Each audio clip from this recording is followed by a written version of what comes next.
Hey everybody, this is Brian Skoll. Today I'm going to do a quick sound test on these DW drums. This is the kit I use in my studio for the most part, aside from a Rogers kit, which I'll do a sound test for later. It's an 18-inch bass drum by 16 deep, about 2 inches deeper than a typical jazz drum. And you probably notice that it has a different frequency response from an 18 by 14. Different character to it, different frequencies come through, and it just makes it sound a little bit different. 12 by 8 tom, 14 by 14 tom, 14 by 4 snare drum, shallow snare drum. Hardware package on the bass drum is a rail mount consolette for the tom. It's retro style. I really like that. I grew up with that kind of thing. Back in the day, they were inexpensive drums and they just didn't hold up properly, but these do a nice job. And also the cymbal mount. Let's do a quick sound test on these DW drums.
In this video, I'm going to talk about these vintage Rogers drums. Made probably in the late 60s. They have the Dayton, Ohio tag on the inside of the shells.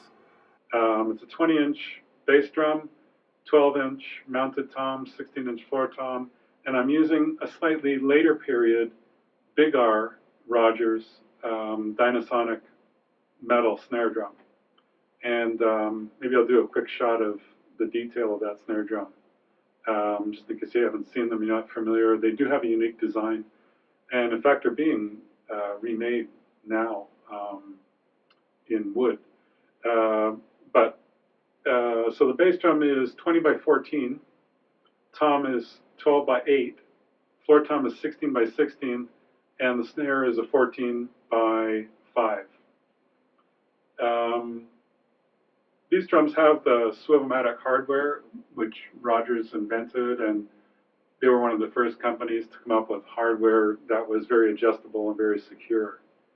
The legs and the floor tom, you need a drum key to loosen those and adjust them and retighten them. This particular kit has been refinished with a new wrap on the outside of the shells. So that's why they look like that. It's like a piano black. And yeah, so I'm going to have a look inside one of these shells and compare it to the DW kit.